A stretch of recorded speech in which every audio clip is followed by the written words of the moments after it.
Few leaders in American history have left an imprint as deep and lasting as Franklin Delano Roosevelt, FDR. Serving as the 32nd President of the United States from 1933 until his death in 1945, Roosevelt navigated the country through two of its greatest crises, the Great Depression and World War II. His unprecedented four-term presidency reshaped the role of the federal government, redefined the American political landscape, and laid the groundwork for the modern world. Through his policies, charismatic leadership, and ability to inspire hope, Roosevelt cemented himself as one of the most transformative figures in U.S. history. Franklin Delano Roosevelt was born on January 30, 1882, in Hyde Park, New York, into prominent, wealthy families, the Roosevelts and the Delanos. His parents, James Roosevelt I and Sarah Ann Delano, were sixth cousins and lived at Springwood, their family estate. Roosevelt's father, a Bourbon Democrat, introduced him to President Grover Cleveland, who ironically wished Franklin would never become president. Franklin's mother, Sarah, strongly shaped his upbringing, emphasizing his Delano heritage. Although his father, older and sometimes distant, was nonetheless more involved than typical for that period. Franklin Roosevelt grew up wealthy, learning various sports and languages through travel and private tutors. He attended Groton School and Harvard, then briefly studied law at Columbia. He married Eleanor Roosevelt in 1905. They had 6 children but grew distant due to Franklin's affairs. Roosevelt entered politics as a Democratic state senator in 1910, opposing Tammany Hall. He served as Assistant Secretary of the Navy under Woodrow Wilson, overseeing naval expansion during World War I, which built his reputation for leadership and progressive politics. Franklin Roosevelt ran unsuccessfully for vice president in 1920, then faced a major setback in 1921 when polio left him partially paralyzed. Determined to continue his political career, Roosevelt rebuilt his public image and became governor of New York in 1928. He championed progressive policies and became nationally prominent. In 1932, he secured the Democratic presidential nomination. Roosevelt decisively won the presidency, creating a major political realignment and beginning the era of Democratic dominance known as the Fifth Party system.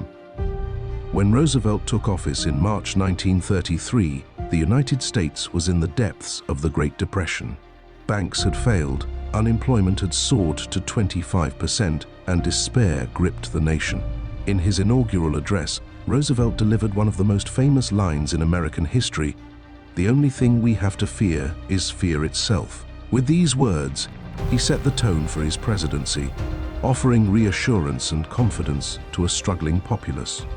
Roosevelt's response to the Depression came in the form of the New Deal, a series of sweeping reforms and public programs aimed at economic recovery and social welfare. His first 100 days in office saw an unprecedented burst of legislative action, including the establishment of the Civilian Conservation Corps, CCC, the Public Works Administration, PWA, and the Tennessee Valley Authority, TVA. These programs not only provided jobs, but also improved infrastructure and revitalized local economies. The Social Security Act of 1935, one of his signature achievements, created a safety net for the elderly and unemployed, shaping the foundation of American social policy for generations. While the New Deal did not completely end the Depression, it restored public confidence and fundamentally altered the relationship between the government and its citizens.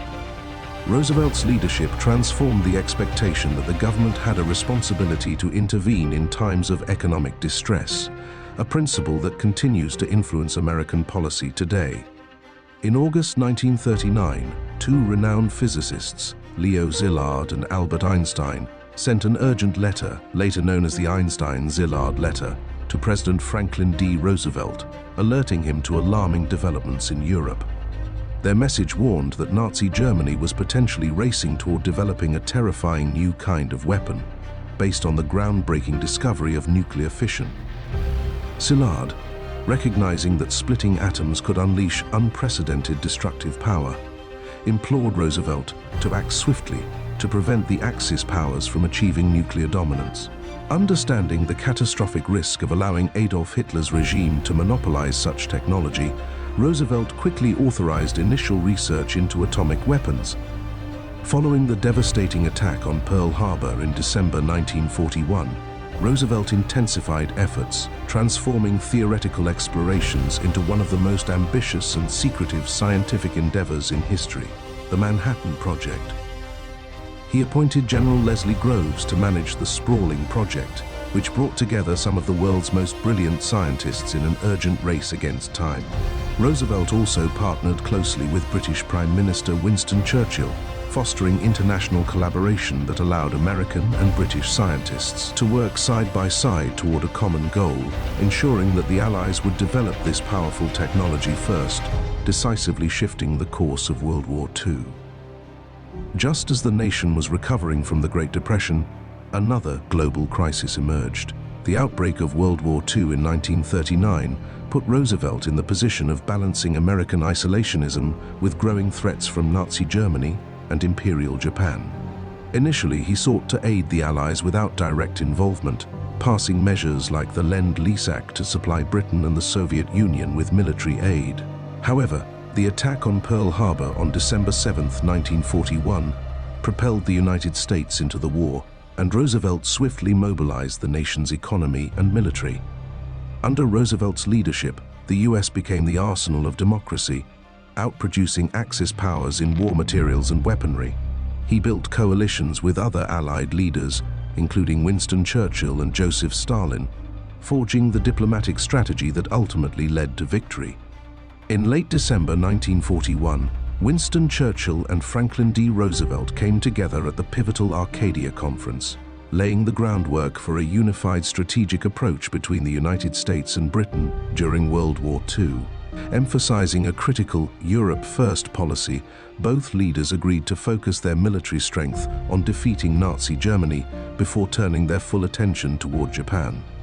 This decisive strategy would profoundly shape the war's direction. In 1942, President Roosevelt further streamlined US military leadership by forming the Joint Chiefs of Staff, which would now hold ultimate responsibility for American military strategy. In stark contrast to Hitler, Roosevelt strategically avoided micromanagement, trusting his military leaders' expertise and granting them significant autonomy in decision-making. While civilian appointees handled crucial tasks such as drafting soldiers and procuring supplies, they notably had no say in overall military strategy. Roosevelt similarly bypassed the State Department, instead relying on close aides like Harry Hopkins, whose influence was significantly amplified by his oversight of the critical Lend-Lease program. This approach allowed Roosevelt to conduct agile and direct diplomacy, ultimately helping steer the Allies toward final victory. During World War II, President Franklin D. Roosevelt coordinated closely with Winston Churchill, Joseph Stalin, and Chiang Kai-shek, shaping Allied strategy through critical conferences. Roosevelt famously termed these major Allied powers, the US, the UK, the Soviet Union, and China, as the Four Policemen, tasked with maintaining global peace. Early strategic decisions involved delaying a risky invasion of German-occupied France, opting instead for Operation Torch in North Africa. Roosevelt first met Stalin in Tehran 1943, where the Big Three planned the 1944 Western Front invasion and secured Stalin's commitment to join the fight against Japan. Later, at the pivotal Yalta Conference, February 1945, Roosevelt focused on securing Soviet support against Japan, crucial to saving American lives, by promising Stalin territories in Asia. The Allies also laid the foundation for the United Nations and agreed on a post-war joint occupation of Germany. Yet Roosevelt's diplomacy wasn't without controversy. Critics accused him of being overly trusting towards Stalin, who ultimately broke promises about free elections in Eastern Europe. Roosevelt's defenders counter that given the realities of Soviet occupation and the imperative of cooperation, his choices were strategically limited. However, when Roosevelt returned to the United States from the Yalta Conference in 1945, everyone was shocked to see how old, thin, and frail he looked. In his address to Congress, he spoke while seated, an unprecedented concession to his physical incapacity. On March 29, 1945, Roosevelt departed for the Little White House in Warm Springs, Georgia. On the afternoon of April 12, 1945, while sitting for a portrait by Elizabeth Shumatoff, Roosevelt said, "I have a terrific headache." He then slumped forward in his chair, unconscious, and was carried into his bedroom. After a massive intracerebral hemorrhage at 3:35 p.m., Roosevelt was declared dead at the age of 63. Despite his many achievements, Roosevelt's legacy is not without controversy. His decision to intern Japanese Americans during World War II remains a dark stain on his presidency, as does his limited action to address the plight of European Jews during the Holocaust. Moreover, his consolidation of executive power set a precedent that some critics argue gave the presidency excessive authority. However, Roosevelt's legacy was enduring. His vision for a post-war world laid the groundwork for the United Nations, an institution aimed at preventing future global conflicts. Additionally, the GI Bill, enacted under his administration, provided education and housing assistance to returning veterans, helping to build the American middle class. His ability to inspire the American people was evident in his fireside chats, radio broadcasts in which he spoke directly to citizens, fostering a sense of unity and purpose. Roosevelt's presidency extended far beyond economic recovery and wartime leadership. He reshaped the presidency, strengthened the federal government's role in citizens' lives, and guided the nation through its darkest hours. His ability to instill hope and implement lasting reforms cements his place among the greatest leaders in U.S. history. Whether through the New Deal, wartime strategy, or his vision for a post-war world, Franklin D. Roosevelt's influence endures, proving that strong leadership in times of crisis can change the course of history.